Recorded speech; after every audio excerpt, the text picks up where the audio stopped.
This is the X-Zone Broadcast Network, broadcasting worldwide on broadcast affiliates and satellite program providers, including CNN Broadcast Network, Sirius Satellite Network, Star Media, Good News Radio Network, Angel Broadcast Network, Wiki Broadcast Network, and WPBN TV. For more information on the X-Zone Broadcast Network, visit us at www.xzbn.net.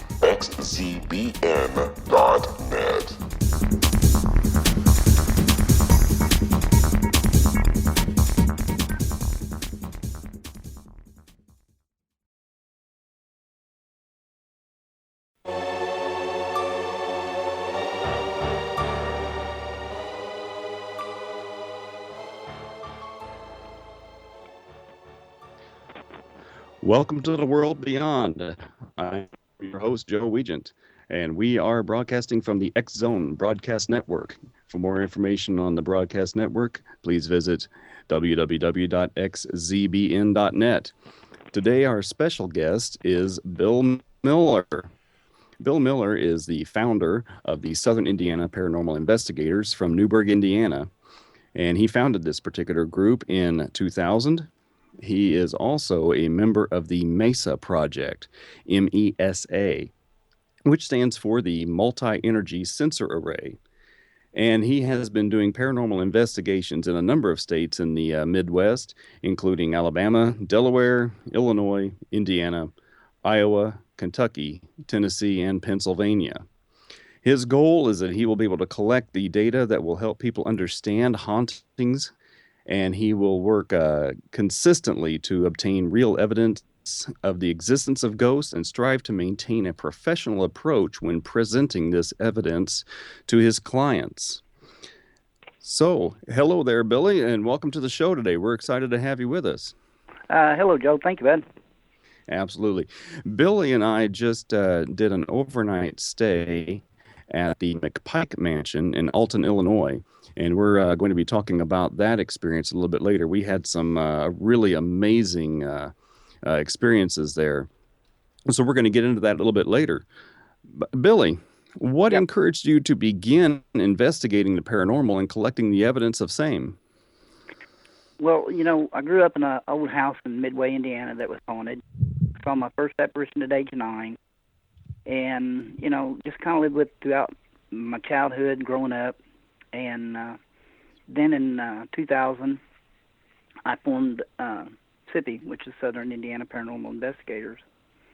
And we've been doing it for the past 16 years. We've went everywhere. And so it was just kind of in my blood and something I enjoy doing. Before you started your own team, did you work with any other teams before that? No, yes, I did. I'll take that back. I did. I worked with the Indiana Ghost Trackers for just a bit, and I got to meet them, and we done some things in Evansville, but it wasn't much. And then I formed the group, and been going ever since. And how many people does your group have working for it now?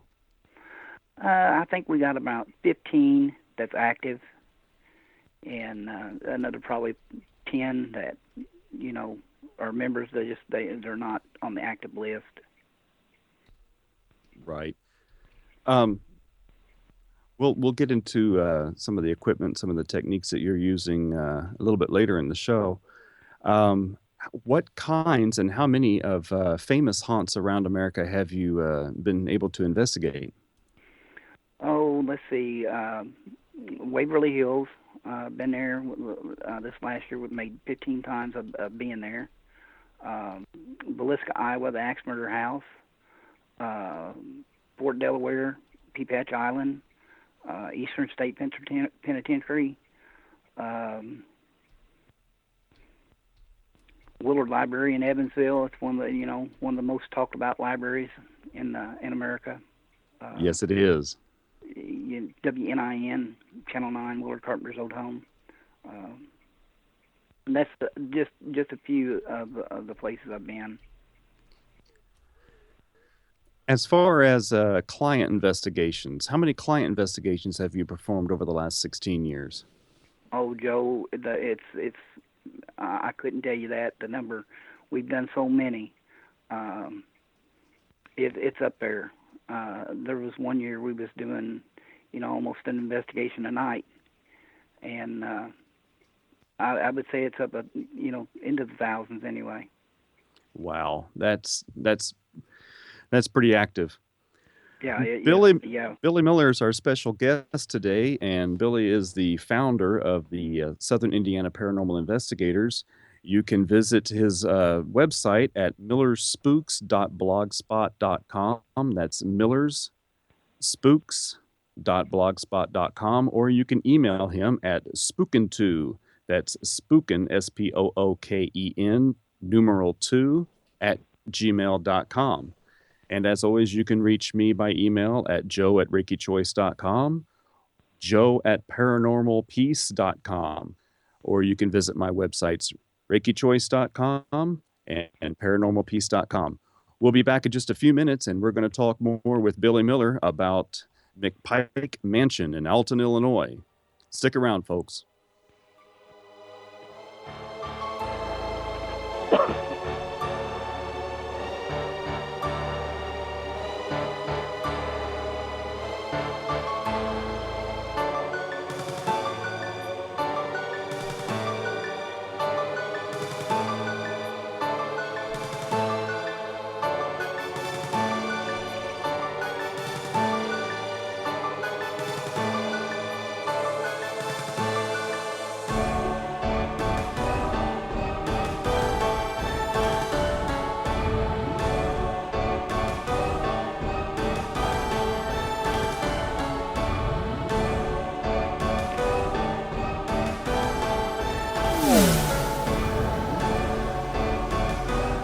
This is Kevin Randall.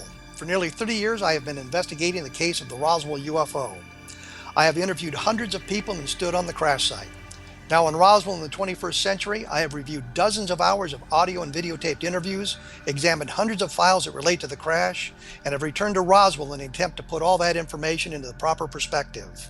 For the first time in Roswell in the 21st century, I have made a dispassionate reevaluation of all that material and provide a new look at what happened. This is a book that clears away all the clutter that has hidden the truth for so long, strips away the various lies that surround the case, exposes the Air Force attempts at cover-up, and found a core of solid information that tells us all where the case stands today. Roswell in the 21st century will be available in just a few weeks. For more information, please visit my website at www.kevinrandall.blogspot.com.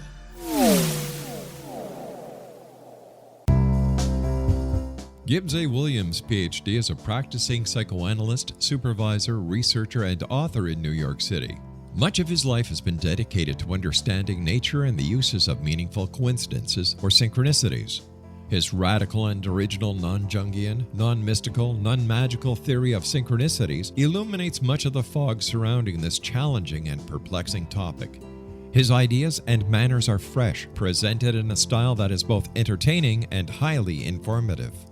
He is also an expert on crisis intervention, specially focused on violence reduction for the police and citizens, mastering anxiety, frustration, and stress without the use of medication, and effectively preventing and treating heroin addiction.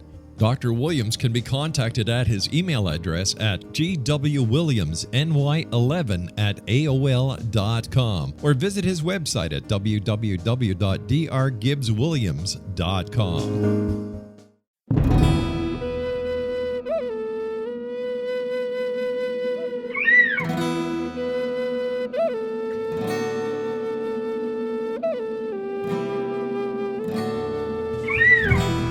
Shamanism is recognized as a method to access the quantum level.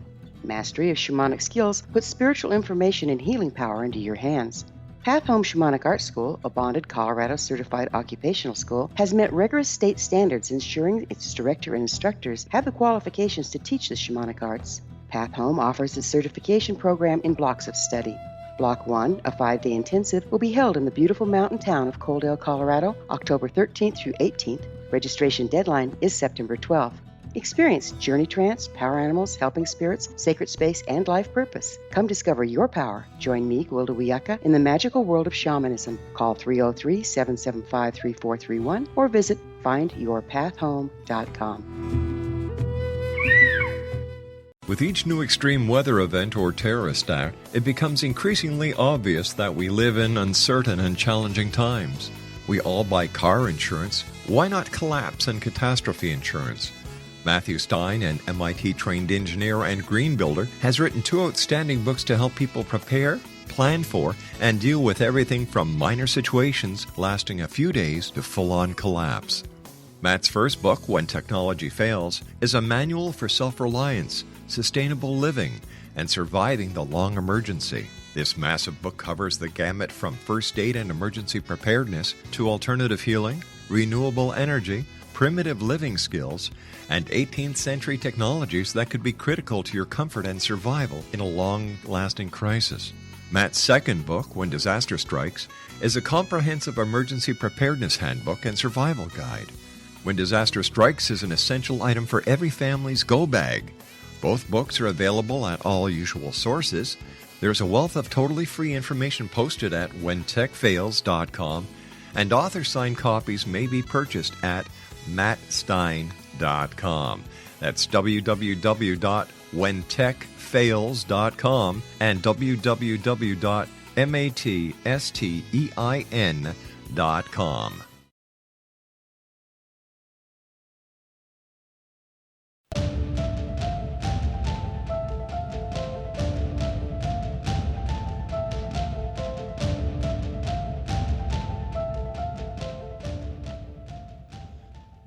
Welcome back to the World Beyond.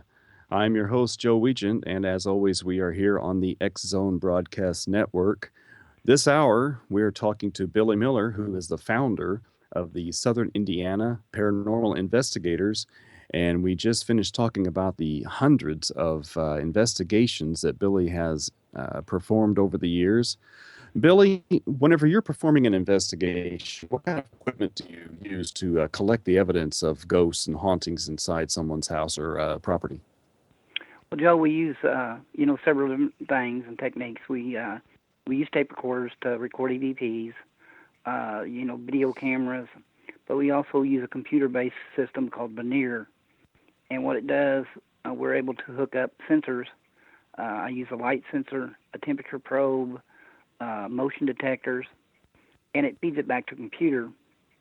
So during the investigation, when we're set up, after the investigation's over, we can go back and look at it and see if there was any changes in the environment during that investigation, and if we have anything on video or audio to help, correlate those changes. Did we capture something on video at the time Veneer reacted, or did we get an EVP? Did the temperature change any? So, we're able to look at that now. And we use a 2-camera system. It's called a stereo camera system that's run on a magnetometer. So each time the Earth's magnetic field change anywhere from 2 to 8 milligauss, it takes 2 photos, and we look for anything in those photos as well. That is pretty advanced kind of stuff there. Yes, it is. Now, whenever you collect things on this equipment and all these different pieces correlate together and they prove that there is something in space, what do you do with that evidence then? Well, we archive all of our evidence. It's a continuous data collection. Everything, we save everything from every investigation, no matter whether we get anything or we do. So we can go back and we can look on, these investigations in the past to give to the client. Most of the time when we do an investigation for the client, it's, they're looking for answers. Am I crazy? We try to go in to reassure them that, that this kind of stuff happens all the time, and they're not crazy. Whenever you're reassuring your clients that obviously that they're not crazy and that yes, ghosts really do exist and that they have some kind of a visitation in their home, um, are there different kinds of things that can inhabit a house with living people, or what kinds of things can you run into? Well, we run into a lot that is residual.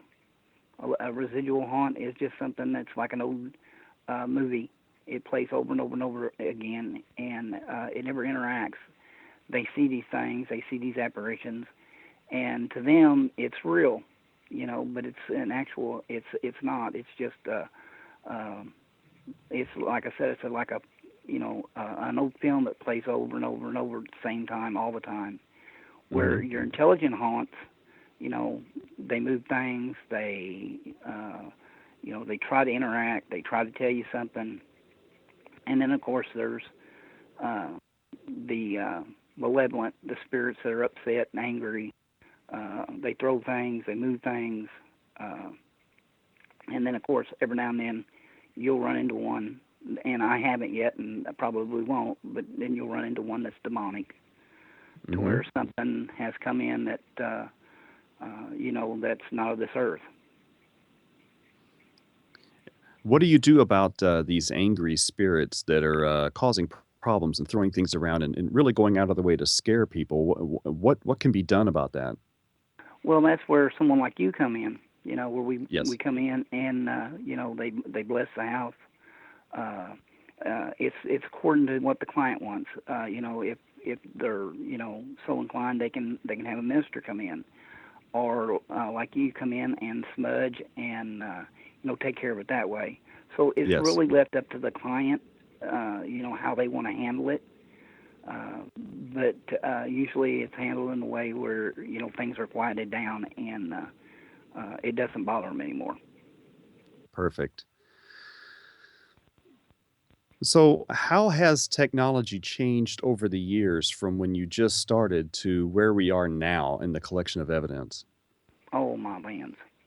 Let's see. When they first started, they had 35 millimeter cameras, the old flash bulbs, the tape recorders were reel to reel, and a good example of the early stuff. If you ever watched The Changeling with George C. Scott, where Seen he it. uses a reel to reel, Yes. and he collects the EVP that way, to where now it's all digital. You can record up to like 28 hours on one clip, so it's just advanced so far. You got digital cameras, you got digital video cameras now, so yeah, it's advanced a lot. That is incredible. So, dealing with some of these hauntings and dealing with angry spirits or people who are just coming back to visit temporarily, what in your opinion, what do you think really happens to us when we die? Oh, there's that. I don't know. I could not answer that. That's what, if you read the top of my blog, Harry Price quoted, we don't know where we go, how we get there, or anything. We just don't. So I really couldn't answer that. And I still, I'm still searching on why they come back. Hmm. So, if we don't know where we go when we die, do we at least have an idea of why some spirits stick around? And the ones that do stick around, do we have any idea why some of them are benevolent and some of them are just downright nasty?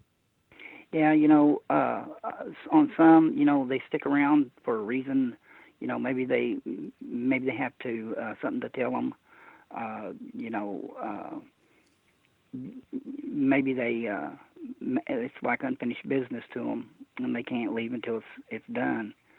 And then for the ones that are, malevolent and just nasty, I feel if you was nasty in life, if you went out your door every day and you kicked your neighbor's dog and you cussed your neighbors and you carried on, you just wasn't a good person. That's where you're going to be in the afterlife. I have also run into that in some of my investigations too. Precisely exactly that. People who were really, really nasty in life, uh, usually they stay that way after they've dropped the mortal coil and traveled on to the other undiscovered country. Hmm. Yep, exactly.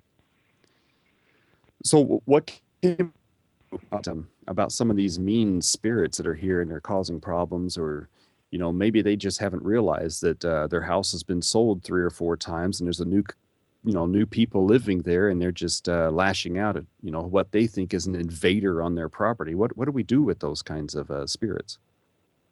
That's where, like I say again, you come in and you cross them over. You let them know that it's all right. And a lot of it, it goes with people moving in. They go to renovate, and they still think it's their home. It's just like you said, it's an invasion to them. They don't know. So you have to put them at peace, or cross them. You and I have done a number of investigations together, and earlier this year, you and I went down to Waverly Hills and did an overnight investigation there. Yes, we Have did. you worked with any other psychic mediums besides myself over the years? A couple, but I would rather not mention their name. I understand that. I can get that. Did they go about business about the same way that that's what I'm on scene? You have to come back on that, Joe. I couldn't hear you. I said, whenever you've worked with other psychic mediums, do they go about their procedures or their protocol and the way that they deal with spirits in about the same way that I have whenever I've worked with you? No, actually, they was a little different. They were, I think you're more thorough than what they were. I've seen, how they did things and what they did. Mm-hmm. And I've seen you, and you went to 3 homes, and all 3 of these homes, they are still fine. They're having no problems at all. Where they were calling me on almost a nightly basis. At one point, the one woman was, begging for help, and I just couldn't get to her at the time. We was just so booked. But now, they're at peace. Everything's fine. Their families are fine. The last one we did together, I talked to her not too long ago, and I said, "How's everything going?" She said, "It's going good." So, Well, that's a heck of a compliment. I appreciate that. yeah, I've always said that I use my abilities and my talents and my skills to the best of my ability, so that way I can bring peace to the living and to those who have crossed. And if I don't help educate people as to what's happening in their house and try to establish a little bit of understanding and some peace on both sides of the veil, then I'm not doing my job effectively. So I yeah. thank you for that compliment. Yeah, well, they've talked highly of you. They appreciated what you did, and they're still to this day problem free. That is awesome. That is awesome. So, what have been some of your most harrowing experiences while investigating hauntings? Oh my lands! Uh, One of the first ones was it was back in 2001. We were at Waverly Hills, about 3 o'clock in the morning, and there was a Louisville state trooper with us, and a friend of mine, George Hall, and they decided they wanted to walk down the Sorarium side of Waverly Hills, which is where they used to pull the patients out during the day and would let them get fresh air. And Mm-hmm. I opted to stay inside the one room where I could rest. And I leaned up against this window, which there was no glass in it, and it was in the hallway, and I could see down the hallway, and I'm standing there, and it was still moonlit. You could see down the halls pretty good, and I see this thing. I catch it out of the corner of my eye, and I look up, and it was a shadow person on the ceiling, and it was crawling towards me. And the minute I made eye contact with it, it stopped. And, that was pretty crazy. And, to describe something crawling down the ceiling or up on a ceiling in human form, it's kind of hard. But it stayed there for a few minutes. I moved, and then it was gone. So that was one of the craziest. That is incredible. I've seen shadow people pretty well all of my life, and it takes some getting used to whenever you start seeing them all the time. But yeah, whenever you see something crawling out at you that you didn't expect or that you didn't see there just moments before, that is pretty nerve-wracking. Yeah. Our guest today is Billy Miller, who is the founder of Southern Indiana Paranormal Investigators, and you can see his website at millerspooks.blogspot.com. That is millerspooks.blogspot.com. Or you can email him for more information at spooken2@gmail.com. That is spooken2@gmail.com. This is The World Beyond, and I'm your host, Joe Weech, and we'll be right back in just a few minutes. It was a terrifying experience. I thought we was going to go to jail for murder. That day, we were a little behind, so we worked until it was starting to get dark. We loaded up the equipment and hadn't driven very far when we caught glimmers of this glow coming through the trees.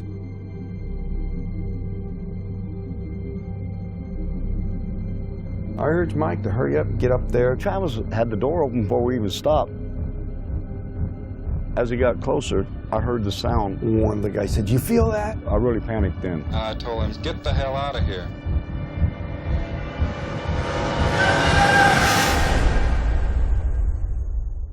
It didn't come directly to me, it came to a deputy sheriff. Three of us volunteered right away to tell him what had happened. Sheriff Gillespie definitely didn't believe it. He says that we better be certain because we can get in a lot of trouble. When we went to search the next day, they split us up, and the whole time the deputies asked me, if you just tell us where the body is, we can all go home and get this over with. We're talking about 100 people combing through the wooded area. Nothing turns up.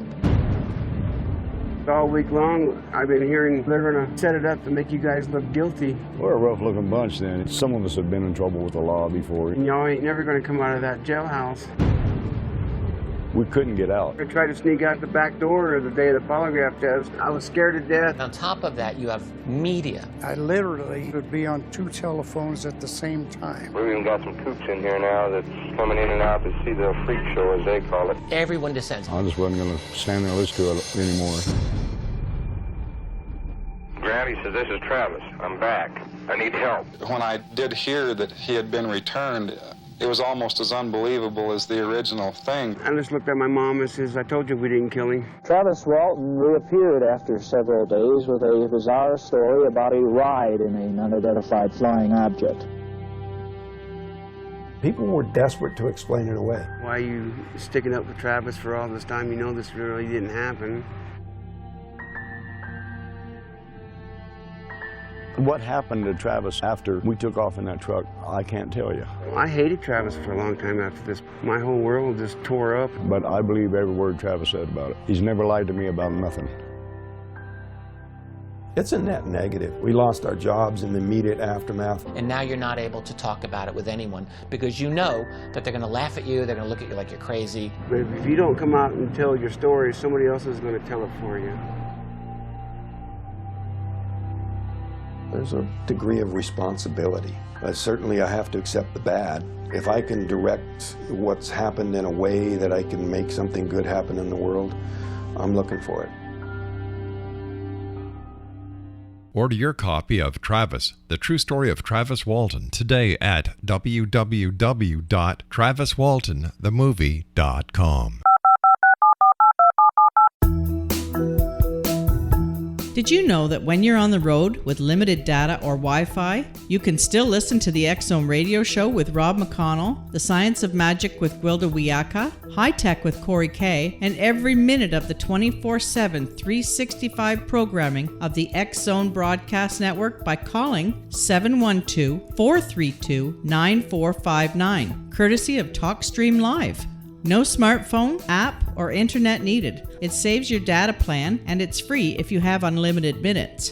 Call 712-432-9459 to listen on any phone, anytime, anywhere. Remember, 712-432-9459 for the best of paranormal, new age, thought-provoking, sci-fi radio programming 24/7, 365.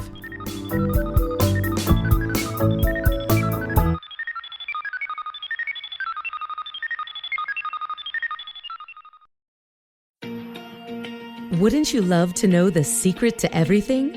Well then, meet Dr. Kimberly McGeorge and her cutting-edge breakthrough knowledge that combines science with possibility.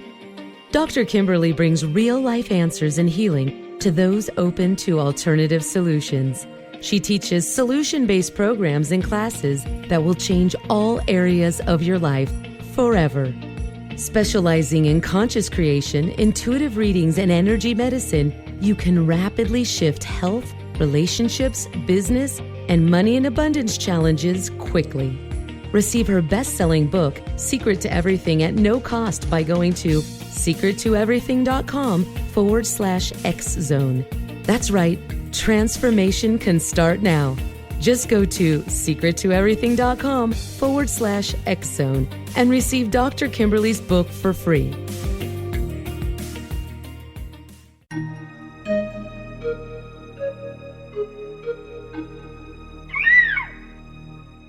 While science pursues fact, magic accesses the quantum level, bridging random facts to form truth. As long as science and magic remain separate and polarized, the truth cannot be known. I'm Gwilda Wiyaka. Join me on the Science of Magic radio program, dedicated to unification and evolution of consciousness. During each episode, I'll be speaking with experienced and respected scientists and mystics. From astrologers to astronomers, from medical doctors to shaman, the scientific method to dowsing and intuition, we'll weave together information from seemingly divergent practices to promote unity and enlightenment.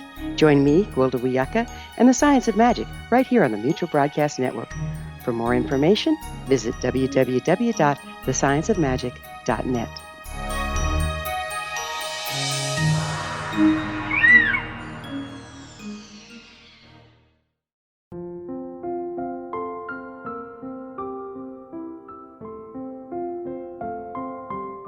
I am Dr. Carl O'Helvey, founder, president of a new cancer foundation focusing on evidence-based physical, mental, and spiritual interventions, including natural cancer cures, prayer, meditation, affirmations, nutrition, and other related holistic cancer prevention and cure modalities. These are used in cancer education, research, and financing care.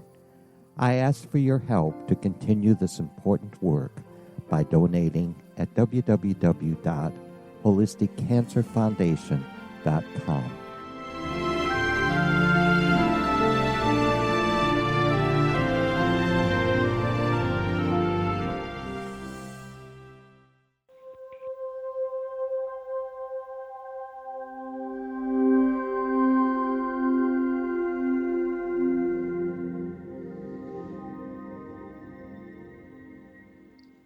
Welcome back to the World Beyond. I'm your host, Joe Weigant, and we are always broadcasting from the X-Zone Broadcast Network. And our special guest today is Billy Miller, the founder of Southern Indiana Paranormal Investigators, and his group has been in service to you and your needs since 2000. So for nearly 20 years, he has been collecting paranormal evidence and presenting it to his clients, and also going to famous haunts all around the region here in America and verifying some of the stories that people have been spreading about famous haunts all over the country. And he has basically done thousands of investigations all over the region. Welcome back, Billy. There you go. So we just had an opportunity over the past weekend to do an overnight investigation at McPike Mansion in Alton, Illinois. You've apparently been there a number of times before, is that right? Yes, I have. I've been there, probably about 13, 14 times. That is amazing. What prompted you to head over there to that location to begin with? Well, I had first seen McPike.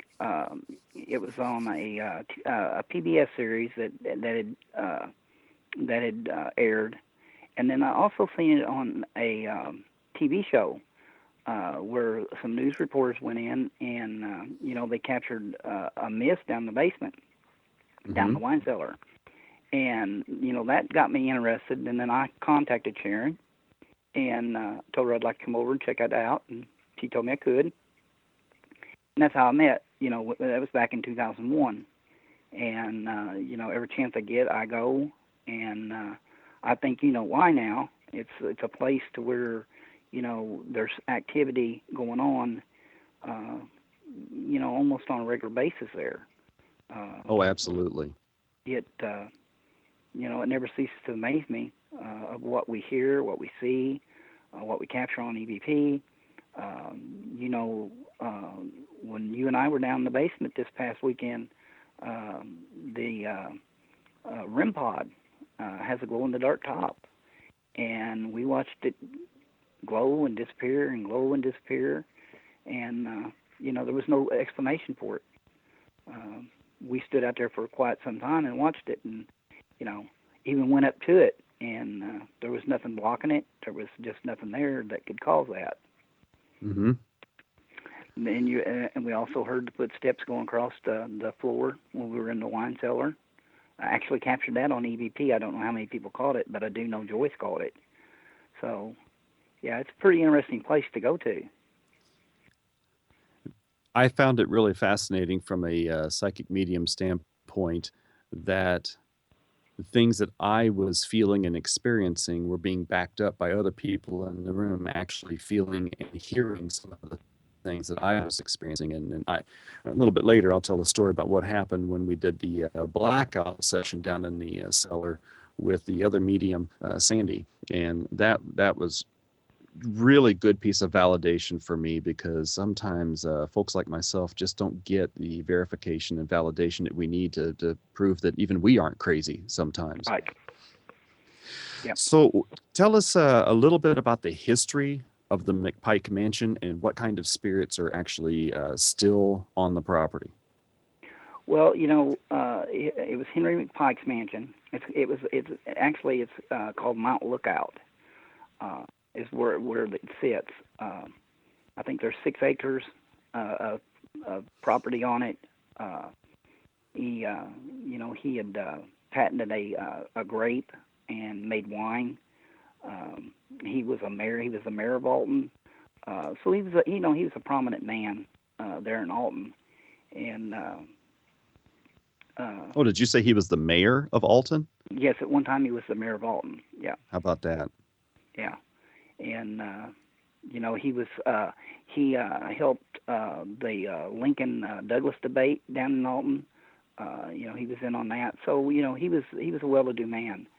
And of course, then after his family died, of course, the mansion went in despair, and vandals took over, stowed all the fireplaces out of it. They had black marble fireplaces throughout the mansion.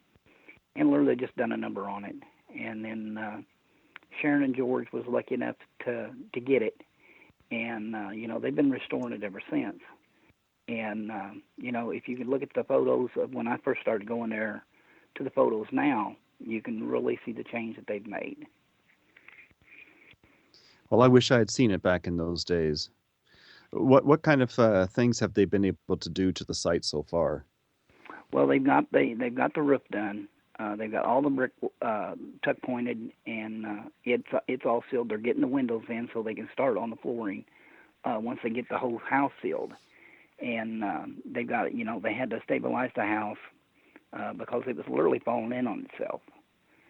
Wow. So they've got all that done, and with us going up there and doing what we done, it helps buy materials, helps pay for some of the costs that they incur throughout the year. So it's a good cause. It's a shame that a building like that, first of all, has to fall into such disrepair over the years, but then its demise is accelerated by people who just have no regard for anything and would go into a place like that and just take anything valuable from it. Right. Yeah. And as far as the spirits there, I actually believe it's the McPikes. I think it's Henry and them. For one reason, when you go to renovate a home, things act up, and yes, there it's just the opposite. They're fixing it up, and they're not having those problems. So I feel the spirits that are there are Henry and them. Mm-hmm. So why do you think that they're not acting up during renovations as would normally happen for someone fixing up their house? Well, I think it's one Sharon and them and their attitude towards the house. They're not. She's trying to put it back just exactly the way it was when he owned it. They're not going in. They're not trying to do this and make it the way they just would to get it fixed up. They're trying to put it back to where it was when he owned it. So that's one of the reasons. And then two, they see that the house is being fixed up. Isn't that something? Yep. Oftentimes, when people want to try to change things about a house, the spirits that are still there will suddenly, decide that they don't like the changes that are going on, and may sometimes kind of act out in a place and cause some problems. And I think that's whenever folks like you and I get most of our phone calls, is whenever there's new floors being put down or a new bathroom being put in, and so right. You also find that true? Yeah, right. Yeah, and that's the case most of the time. So, of all the times that you've been at McPike Mansion, is there one particular experience that stands out more than the rest, or have one experience or one piece of evidence been more prominent than some of the others? Yeah, I was one of the lucky few that was able to go through the whole building before, they finally stopped it. And I was there, I can't remember what year it was, but we were there, and I was upstairs. I think I was on the second or third floor, but I had walked through a door, and the minute I stepped through, I got this cold sensation. It wasn't cold to the outside, but it was cold to the inside of me. It literally went through my whole body, and it left my body the same way. It left me from the feet all the way through my head until I was warm again. And it was right after that I smelled what smelled like fresh coffee brewing. It was in the room with me, and it lasted for just a few seconds, and it was gone. And I don't know if it was one of the spirits there, but it was something different. It's never happened since. Has Sharon ever gone into the place solely for the purposes of trying to collect evidence or trying to investigate the spirits there, or has her focus been mostly on renovations? A little both. Most of the time it's to fix it up, but they've done things. They've had things. They do their tours. They have their blackout sessions, and she's writing down this evidence that she's got. That's occurring while they're in the place. Mm-hmm. So, how many family members do you think are still actually inhabiting this property? Oh, I would say at least 2, maybe 3, and then you got a couple little kids that have been seen there. Mm-hmm. So I think 2 or 3 adults, and then at least a couple kids. Actually, the shadow person that was captured on the blackout camera looks to be the size of a child. Is that right? Yep. Now, did these spirits die as children in physical life? Yeah, I believe so, because there are 3 crypts that were on the property, and they were child graves. They weren't adults. They were children.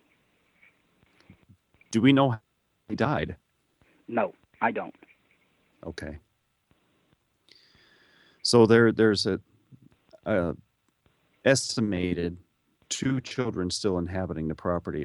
Are they there by choice, or are they just unable to go to the light? Do we have any idea about how that's working for them? No, I don't, Joe. I know people have seen them. They've interacted with them. There was another psychic medium there last year, that encountered them. So, I don't know if they're there on their own choice or if they just decided to stay there. I saw them Saturday while we were there during the blackout session. So that was pretty interesting watching the because I also saw two children playing in the cellar, and it was kind of fun there. Mm-hmm.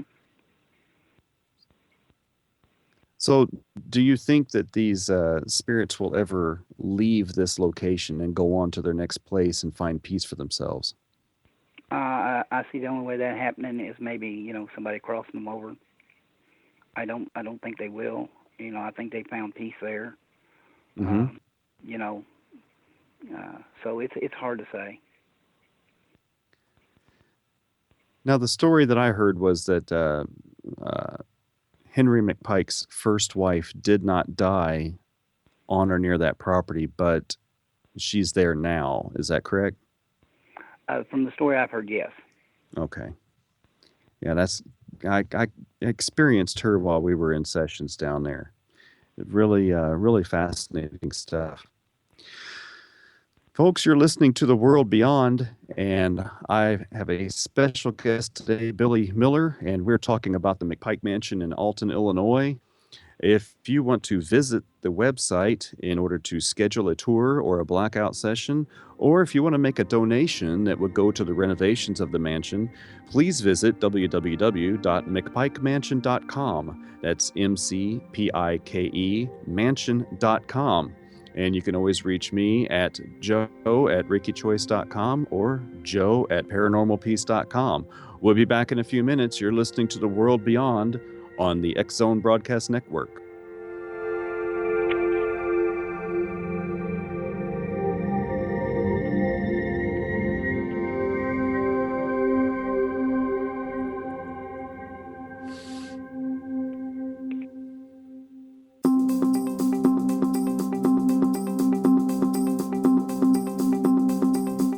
As host of Dialogue with Divinity, I am thrilled to join the X Zone Broadcast Network and their growing number of affiliates. My quest for a connection to the divine ignited my successful career path as an international spiritual counselor for over 40 years, an author of 4 books, and well-known metaphysical educator. My clients call me their spiritual mama. So my job is to offer you a radio show to help you grow spiritually with wisdom and get specific tools from guests who are experts in their field. Tune in to Dialogue with Divinity and be part of the conversation with Spirit. My goal, your happy soul. For more information, please visit my website at johannacarroll.com.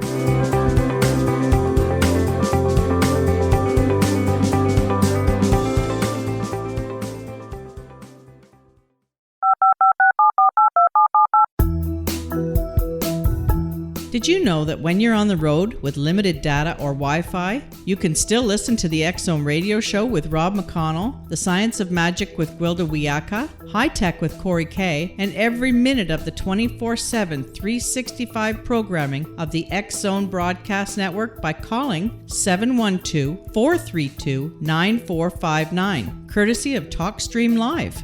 No smartphone, app, or internet needed. It saves your data plan, and it's free if you have unlimited minutes. Call 712-432-9459 to listen on any phone, anytime, anywhere. Remember, 712-432-9459 for the best of paranormal, new age, thought-provoking, sci-fi radio programming 24/7, 365.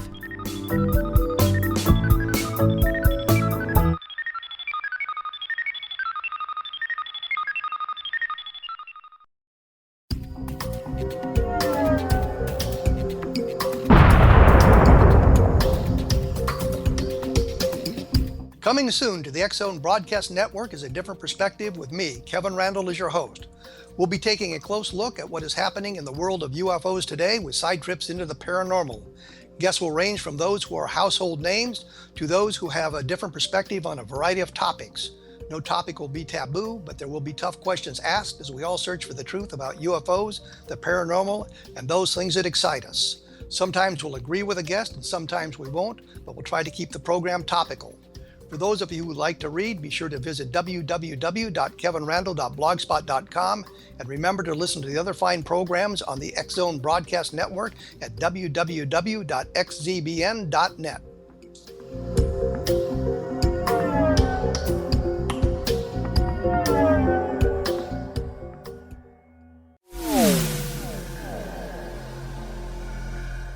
This is Kevin Randall.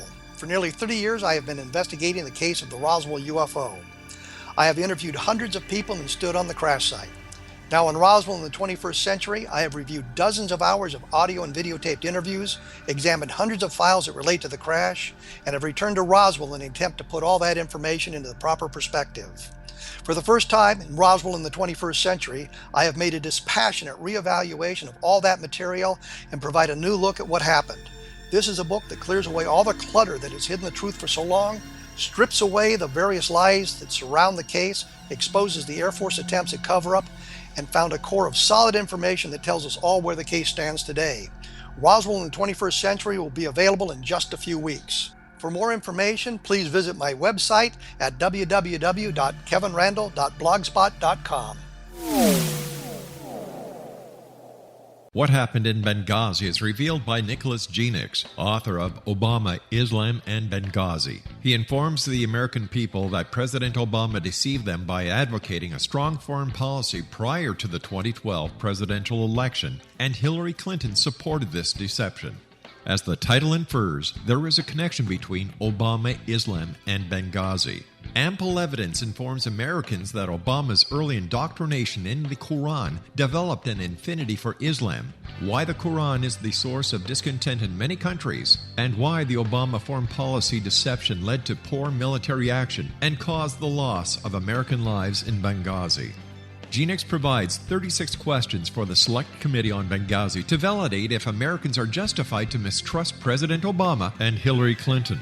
An overview of Obama, Islam, and Benghazi is presented on the website www.futureofgodamen.com. That's www.futureofgodamen.com. Afterlife expert Roberta Grimes was the first one to say that dying can be fun. Now her best-selling book, The Fun of Dying, is available in stores worldwide. So if you wonder whether death ends life, how it feels to die, or what heaven might be like, The Fun of Dying was written for you. And if you have always been afraid of death, or if you worry that your life has no meaning, let The Fun of Dying ease your fears and bring new meaning to your life. Nothing said in The Fun of Dying is based on the teachings of any religion. Instead, Roberta draws on evidence to explain how death happens, how it feels, and what comes next. A lot of the best death-related evidence was produced in the first half of the 20th century. When it is put together with recent discoveries, it tells a consistent and amazing story.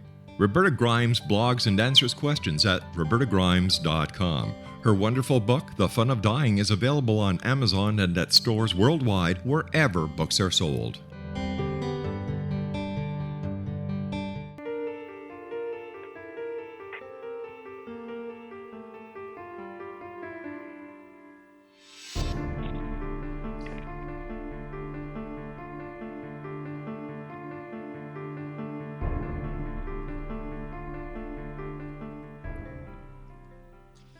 Welcome back to the World Beyond.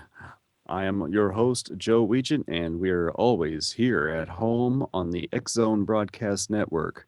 Our special guest today is Billy Miller, who is the founder of the Southern Indiana Paranormal Investigators and has been since he created the organization in the year 2000.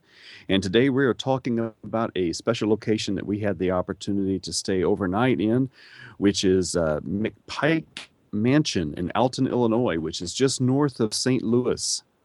And we had a lot of really amazing experiences there, and we've been talking about this over the last hour. Billy, welcome back. Thank you, Joe.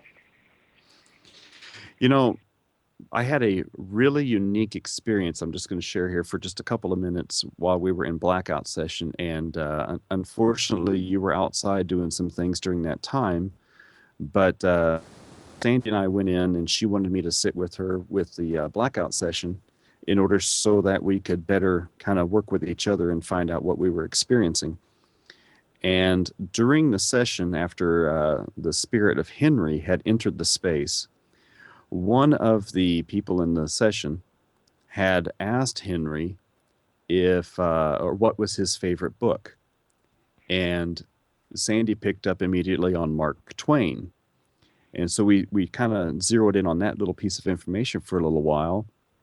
And Sandy, the other psychic medium, she yes, but Henry thinks that he's obnoxious. So we all got, kind of a kick out of that. And immediately I saw a red book. And I said, well, I'm seeing a red book, and it's kind of like a brick red, but it's got gold around the outside of the front cover of it. And she saw the same thing. Mm-hmm.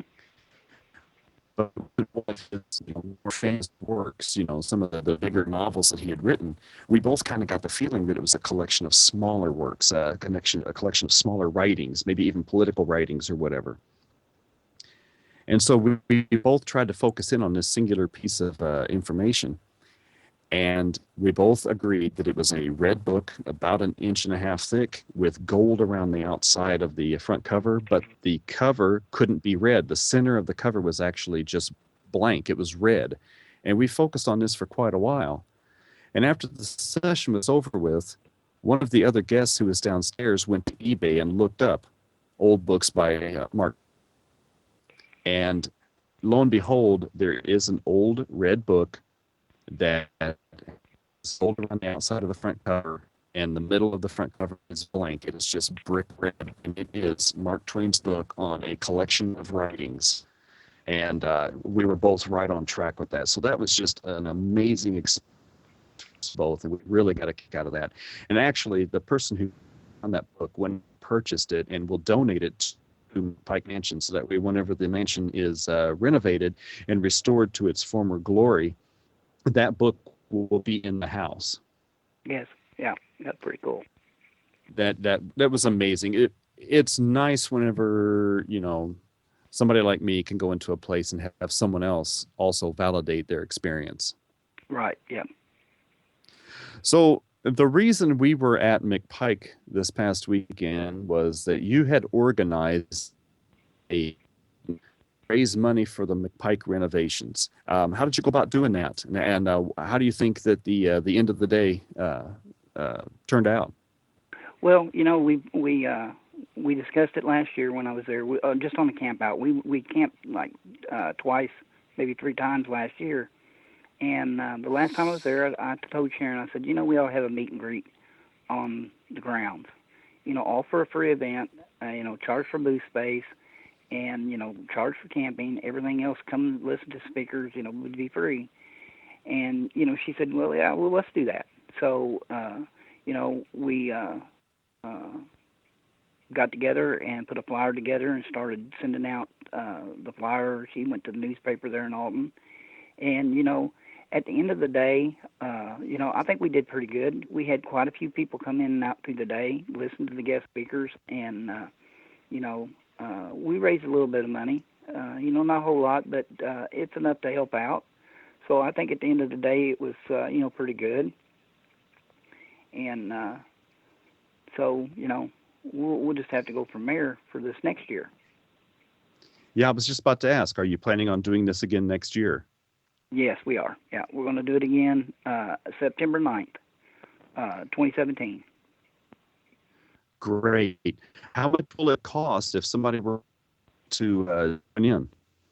Well, if you want to set up a booth space, it's $35. If you want to come and camp, and you go in and go into the wine cellar after the meet and greet's over, that's $35 a person. Food will be available, at the camp out at no extra charge. So, you roast weenies, do whatever you want, and no alcohol, of course. It's an alcohol-free event. Yeah, and coolers will be checked if you camp. So, it's a great place to come and camp and maybe experience something. I know I had some people from Evansville that came, and she actually got poked, and she saw something down in the basement that she could not explain. So, they were really satisfied. Wonderful. Do you think you're going to keep it to just one a year, or do you think you might try to up this to once in the spring and once in the fall? Well, that would be up to Sharon. The way it is now, we kick off our tour season, fall tour season, but we're all getting older, and it's just hard to do more than one. So I don't know. I'd have to leave that up to her. If she'd be willing, I'm game. So anything's possible. Aside from people visiting the website and the meet and greet one, does she have any other fundraiser activities that she's using to try to raise money for renovations? Yes, actually, they start their tour season. I think next weekend, or maybe it's this weekend. But they can go to the website, McPike's website, and all that tour information is on there, or they can find them on Facebook and find out all the information. But yeah, she offers tours, and you go in, you have the blackout sessions, and it helps raise money. So. If somebody were wanting to book a tour and do a blackout session and they wanted to try to capture some evidence, what kind of things would you suggest that they bring along in order to, take home a little piece of McPike Mansion? Well, I suggest as far as that, evidence is concerned. Right. Tape recorder, a video camera that has night shot capability, IR, something like that. Cameras is always good. The grounds as well as the house is haunted. We've seen things on the grounds as well as in the house. So, a good tape recorder, good camera, and good video camera, that would work good. If somebody were to want to get into the field of paranormal investigations, what advice would you give to someone who's just starting out and wants to try to go out there and collect evidence? Do not watch TV shows. I agree. Do not watch TV shows, because that's all it is. It's a show. It's for ratings, and that's it. I've seen too many groups imitate ghost hunters, ghost adventures. I've seen them all. And, it's just, you just can't do that. You just can't.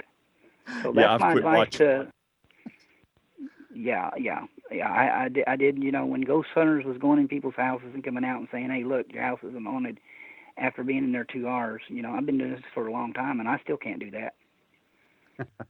Just because something didn't happen while I was there doesn't mean it's not haunted. Exactly. So what other advice do you have? Be true. Don't fake evidence, no matter how bad, no matter how long it takes to get evidence.